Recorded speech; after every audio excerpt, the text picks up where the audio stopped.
ओम अरुणोदराय नमः।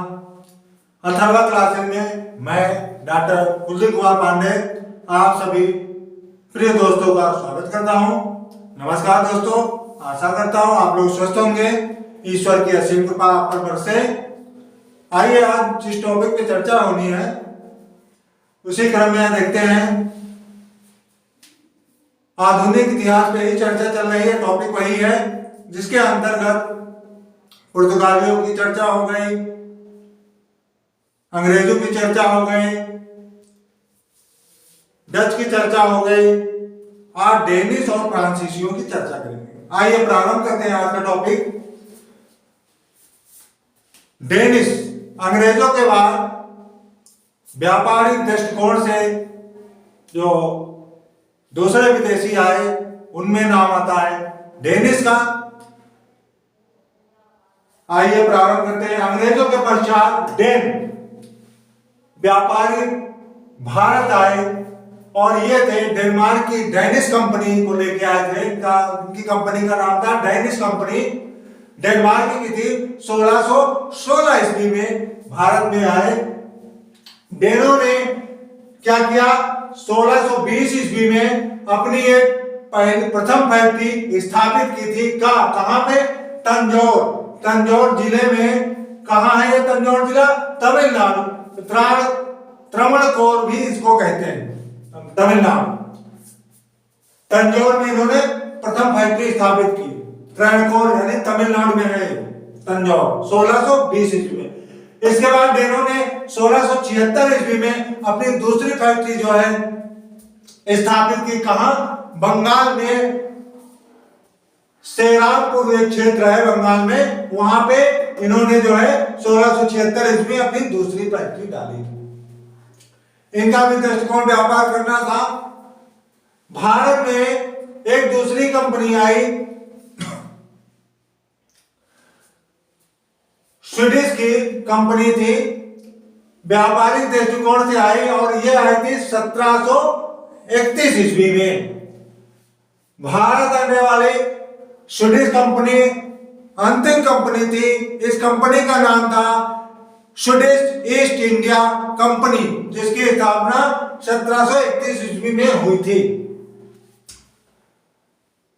किंतु इस कंपनी ने भारत से अधिक चीन को महत्व दिया व्यापारिक दृष्टिकोण से। इनका चीन से व्यापार अधिक रहा स्वीडिश कंपनी का। आगे चल के इन्होंने क्या किया कि 1745 ईस्वी में स्वीडिश कंपनी जो है अपनी कंपनी को पूर्ण रूप से अंग्रेजों को बेच दिया। इनकी स्वीडिश कंपनी जो थी पूर्ण रूप से अंग्रेजों को बेच दिया। आगे देखते हैं। इसके बाद फ्रांसीसी आ जाते हैं। स्वीडिश कंपनी के बाद अब फ्रांसीसी कंपनी आ गई।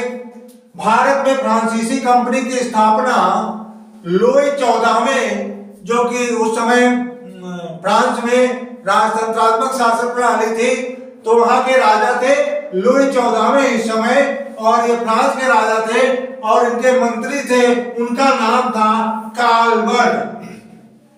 तथा सरकार की सहायता से इन्होंने फ्रांसीसी कंपनी की स्थापना की। कब?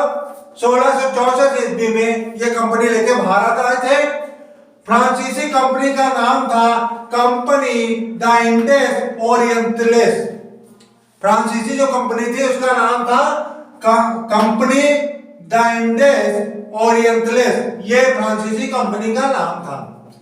1668 ईस्वी जब आता है तो 1668 ईस्वी में फ्रांसीसियों ने प्रथम अपनी कंपनी की स्थापना की, यानी प्रथम फैक्ट्री इन्होंने लगाई। कहां?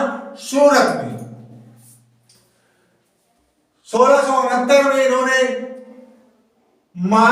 मारकारा ने गोलकुंडा के सुल्तान से अनुमति प्राप्त की थी कि मूसलीपट्टनम में एक फैक्ट्री डाली जाए। तो 1669 में इन्होंने दूसरी फैक्ट्री की स्थापना की मूसलीपट्टनम में। और ये मांग किससे की थी? मारकारा ने गोलकुंडा के सुल्तान से अनुमति प्राप्त की थी मूसलीपट्टनम में हम एक फैक्ट्री डालना चाहते हैं।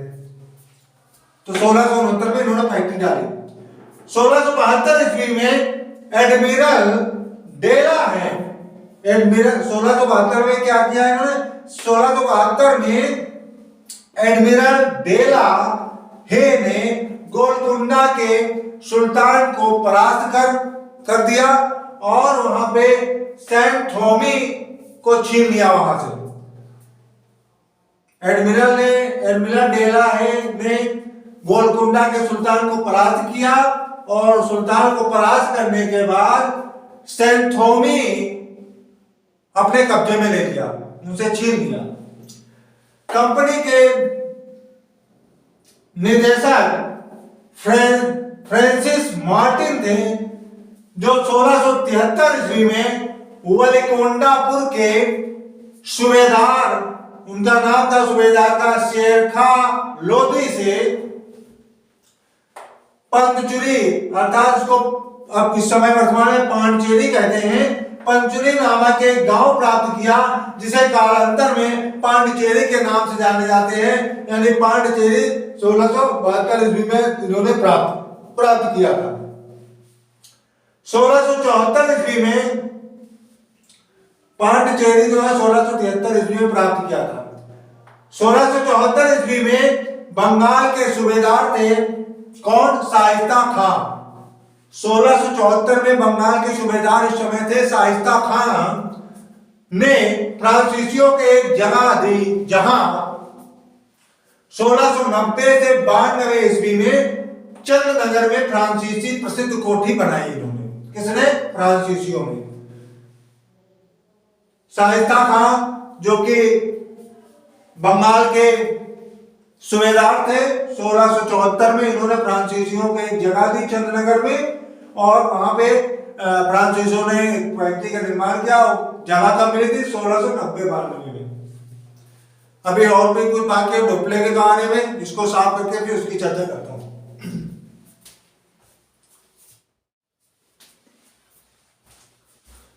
आइए मित्रों आगे देखते हैं। डचों ने अंग्रेजों की सहायता से पांडिचेरी को छीन लिया था 1693 ईस्वी में, किंतु 1697 ईस्वी में रिजविक की संधि द्वारा वापस भी ले लिया। रिजविक की संधि हुई थी कब? 1697 में, जिससे डचों को वापस मिल गया है। पांडिचेरी को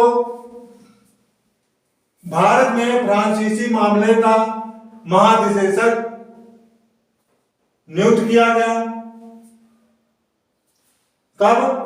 1701 ईस्वी में मार्टिन को। पांडिचेरी के कारखानों में ही मार्टिन ने फोर्ट लुई का निर्माण कराया। किसका? फोर्ट लुई का निर्माण कराया।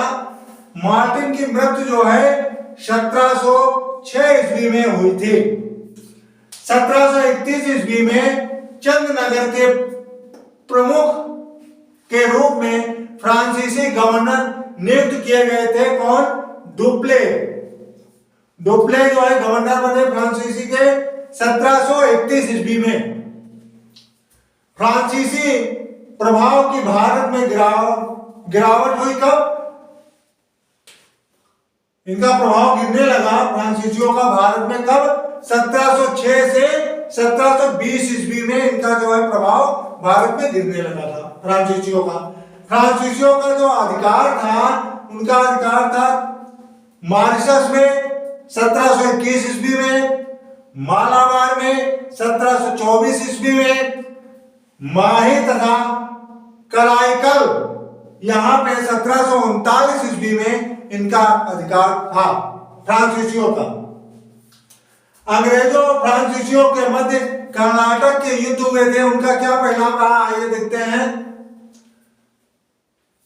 प्रथम कर्नाटक युद्ध जो हुआ था वो हुआ था 1746 से 1748 ईस्वी के मध्य, जिसमें फ्रांसीसी सेना और कर्नाटक के नवाब अनवर उद दीन के मध्य हुआ था। अनवर उद दीन के मध्य हुआ था।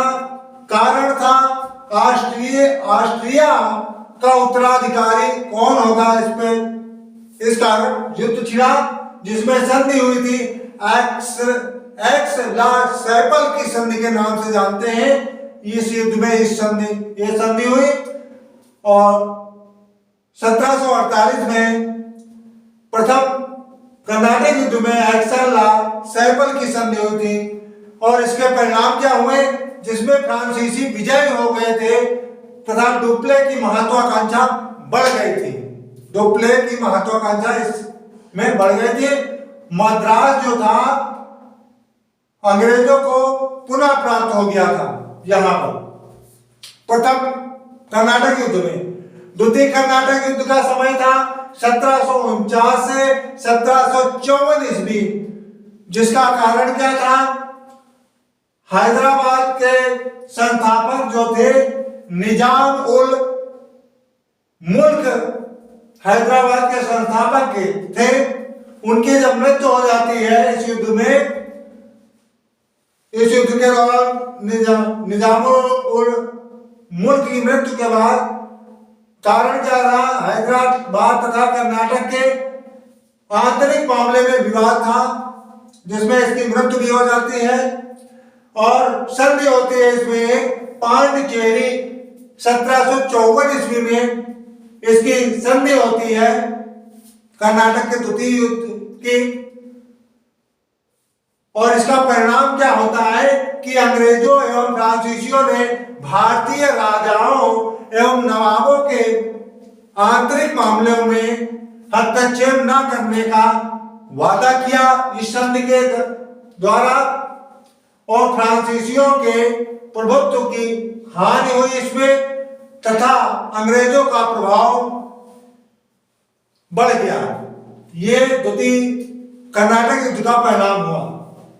तृतीय कर्नाटक युद्ध में क्या हुआ, तृतीय कर्नाटक युद्ध 1756 से 1763 ईस्वी के मध्य हुआ था, जिसका कारण था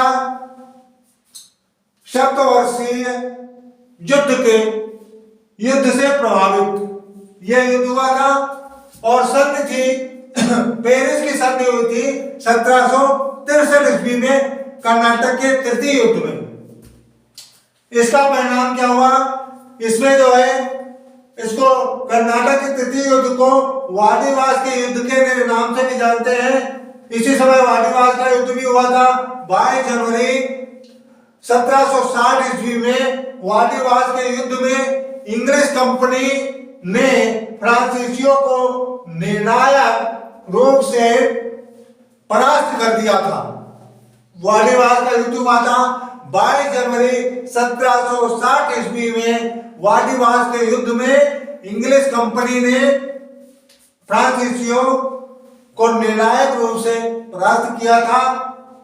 अंग्रेजों ने सिराजुद्दौला को भी परास्त किया था। यह भी परिणाम में आया था। तृतीय कर्नाटक युद्ध में सिराजुद्दौला भी परास्त हुआ था। ये तो थे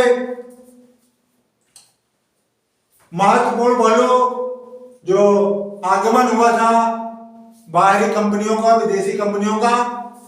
आज से यह टॉपिक समाप्त होता है। इसके बाद नेक्स्ट टॉपिक एंशिएंट हिस्ट्री के जो उत्तर वैदिक काल हो गया था उसके बाद दूसरा टॉपिक प्रारंभ करूंगा।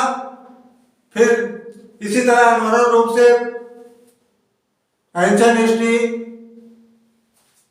प्राचीन भारतीय इतिहास, मध्यकालीन इतिहास, आधुनिक इतिहास, तीनों चैप्टर लेके चल रहा हूं, तीनों इतिहास लेके चल रहा हूं।